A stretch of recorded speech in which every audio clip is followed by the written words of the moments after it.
What up, people? I'm back again with two games today, and they are both from the same series. Samurai Showdown 3 and Samurai Showdown 4.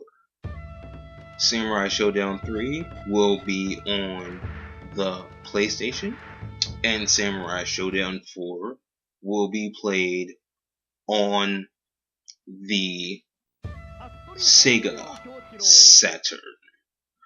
Um, Unfortunately, the comparison to these is day and night, and I wanted to show you this comparison and, you know, as an American consumer, which one you should probably purchase. So I don't really know much about the Samurai Showdown series, and I probably know even less about SNK. To me, SNK was always just like this mythological company in the 90s that I would only read about in magazines like Electronic Gaming Monthly or Tips and Tricks, where they would have like adverts for like the Neo Geo Pocket or the Neo Geo Pocket Color, and they'd be like SNK, and I'm like, who the hell's SNK? Or like, what the hell's SNK?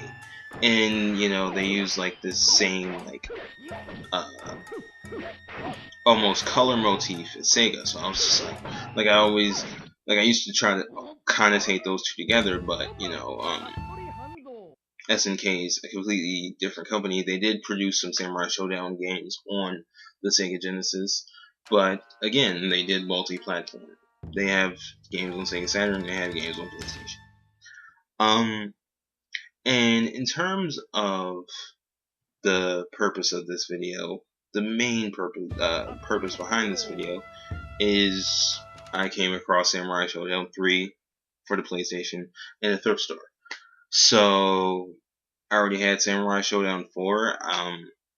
It was one of the first games I imported for the Sega Saturn. And honestly, I'm just going to address Samurai Showdown 4 when I get to Samurai Showdown 3. But Samurai Showdown 3 is just I like this game. I like the art style. I like the fighting style, and even though I do wish that I had like a 6-button PlayStation compatible controller to truly play this, because after having the Sega Saturn version for a while and then playing it on a PlayStation controller, it is kind of like weird going to like the 4-button layout, whereas like this is an SNK game. This is an arcade style fighter, which kind of needs, or like kind of uses a 6-button layout. And one of the things I really kind of started loving about this game is like the fact that it scales in and out. When the characters get too far from each other, it just pans out and shows the level instead of like scrolling up or anything like that. I don't know why I like this. Like I don't know why. Games like Marvel vs. Capcom, the character just kind of goes up and the camera just goes up with them. And like what comes to mind is Dragon Ball Z Super Botuden for the Super Nintendo thingy, where they did like the split screen where they got too far apart, and the panning out is just like, wow, that's a great concept. That's a great idea as to why they should, like, why that is,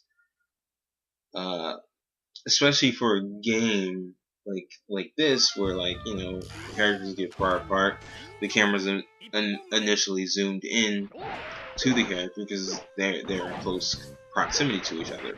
So it's different, and I think this will be the last fight that I exhibit on uh, Samurai Showdown 3 for the PlayStation, and man, I just think that this game is fantastic, and I just enjoyed playing it. And I've only had it for probably about like 2 days, so like it's one of those titles that I kind of instantly fell in love with. Um, and like my only complaint is a minor one, and it's not on the gameplay. It's actually just the controller layout. Um, the controls on the PlayStation are fine. Yeah, but So on to what is next? Nope. Yeah. So yeah. On to the next. So break from this. It is essential for Samurai Showdown 4 to have this cart. The cart came with the game. So this is Samurai Showdown 4, and I'm playing it without the cart because I'm using an American Sega Saturn. And it is essential, and it's unfortunate that I'm pretty sure this did not get a US release on the Saturn. It's unfortunate that it does require the RAM cartridge, because there are elements of this game that I really like. I really, really do. But again, I'm using the action replay. I am not using the RAM cartridge I have because I have an American Saturn and not a Japanese Saturn. And here's the first match. As you already saw, like in that moment, in here, the way this game was made and designed was with the RAM cartridge.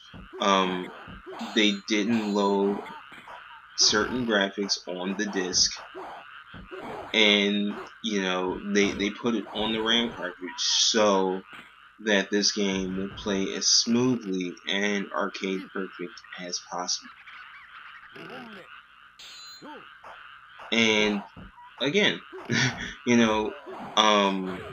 this is an element of the game that kind of, to me, makes it hugely unplayable.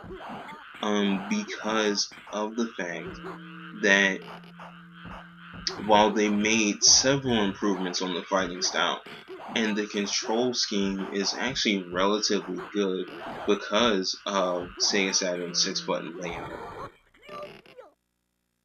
the missing pixels and the disappearing blocky graphics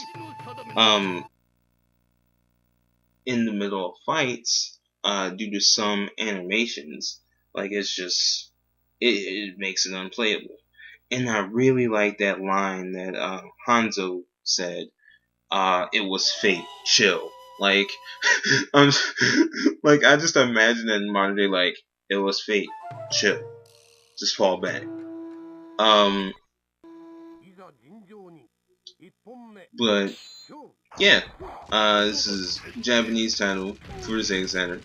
I really don't, and I really don't know much about the Samurai Showdown series. I don't know about these characters. I chose Hanzo because he reminded me a lot of the later designs of Shinobi, and that's mainly due to, like, historically ninja wore red scars because the contrast between their dark color uniforms, which they didn't wear black because black really kind of stood out in the dark of night. They were dark bluish. They were like navy blue, dark bluish uniforms to blend in with, you know, the night and the blues and the purples of the night. Um, but they would also wear red scars so that if they dropped down on their opponents, the sight of the color red would immediately startle them and stun them from reacting right away. Um, so that the ninja could go in and make the kill. The loading times on this, again, immensely faster. And the Sega Saturn Action Replay does help that because it partially acts as a RAM cartridge, but the RAM card, the thing about Sega Saturn games is that there are several Sega Saturn fighting titles that uh, specifically had RAM cartridges made for those games, and um, in this case, they took out graphics so that the graphics didn't load up on disk. Like a lot of this guy's graphics are missing, and I'm glad he showed up so early. Like he showed up in the second fight to just show you that, like, you know, there's so much missing in this, and you know, while I would love to just sit down and like play through this and play this for like a while, it becomes hard because of those missing pixels. Um, yeah. Uh, I think I completely forgot what I was going to say before that. But yeah. Oh, and I think in contrast, the thing I was gonna say was, Marvel vs. Not Marvel vs. Capcom, X-Men vs. Street Fighter, a game I did a video on earlier, uh, this year, or not this year, last year, um, because it is now 2015. But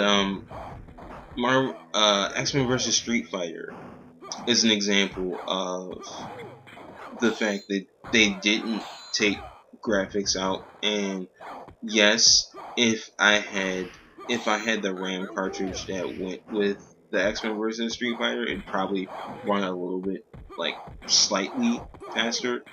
Or if I had that 4 MB RAM cartridge that also does the region bypass, it might make the game run faster.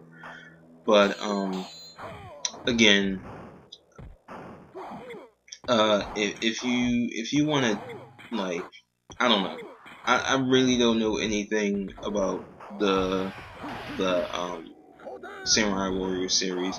So if you have like specific titles to recommend, totally just let me know.